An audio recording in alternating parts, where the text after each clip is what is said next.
Hi everyone, I'm on my way back. I was just viewing Mars and the Moon coming into conjunction, and it makes me realize that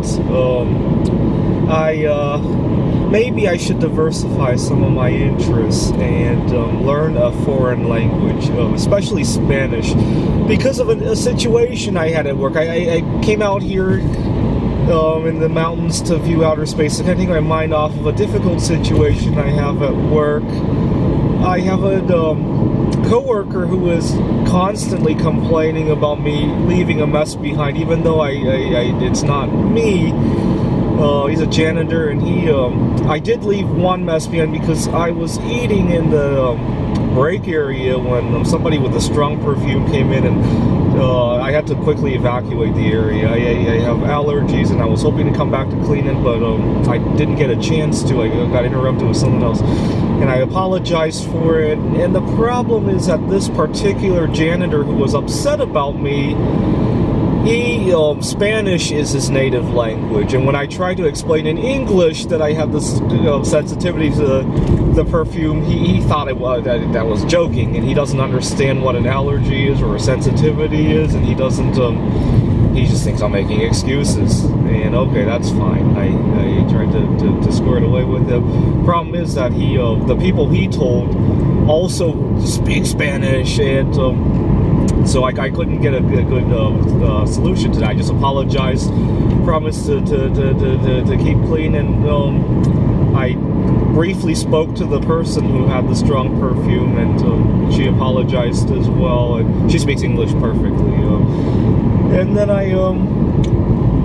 later that week, somebody else left a mess, and he was once again coming to my office to scream at me, and I apologized, and I cleaned it up, and it wasn't me, and I cleaned it up anyway because I knew trying to talk to somebody who can't speak English is really a losing battle.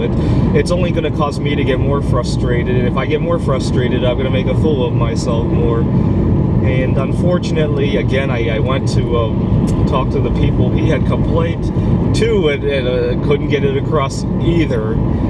And I don't know, I thought about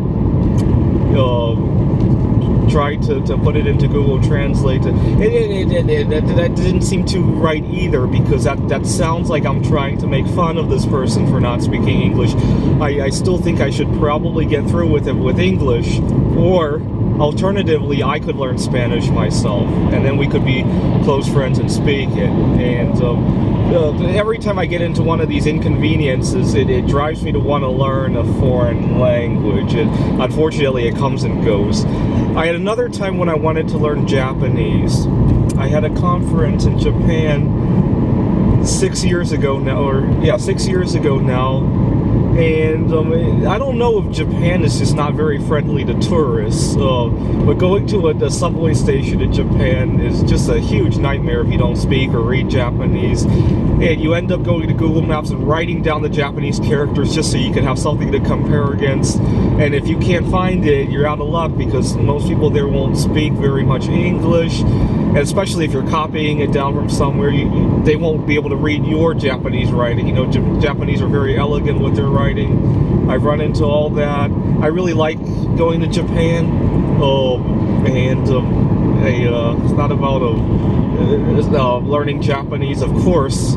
You know, I come back to the United States 2 weeks later. I don't have to deal with Japanese anymore, and I got better things to do, like view Mars and the Moon and whatever.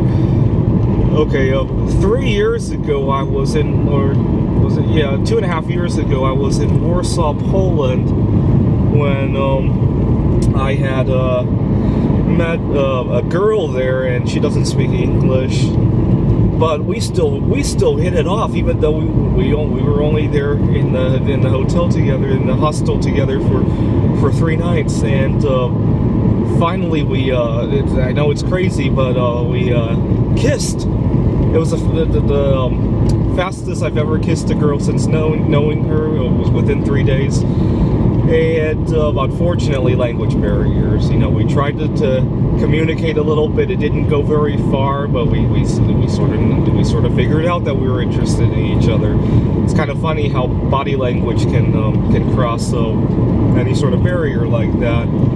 And I come home and I try to learn Polish again. I get home, other things come up, But then I noticed on my heart sank 6 months after I came home because we had added each other on Facebook, and then I noticed she was with another guy. So that's okay. I still got to mess around for 3 days, and sometimes just a little bit of a motivational boost is fine. It doesn't have to be a full-on relationship. Okay.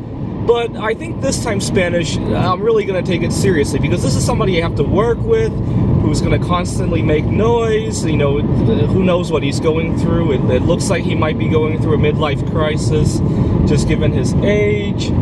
Oh, I hate to make speculation, but who knows? He might have troubles elsewhere in life. The problem is if you watch somebody long enough, because he probably started watching me after the perfume incident, you start to watch something long enough, you're going to see something you dislike. It's just, if I watch the moon or Mars long enough, I'm probably think there's going to be life up there, right? If I, this is a highway I drive a lot because I love, there's a favorite place I love to view outer space, and I drive it long enough, I'm going to find something to complain about it, right? Or that girl that I met in Warsaw, we get to know each other long enough, I'm going to find some drawbacks of her, right? And it'd be really nice if I could speak Spanish and we could be on a first name basis, and that would be great. Certainly beats, being so tensed up that I have to come out to view outer space just to take my mind off of things. Thanks for watching.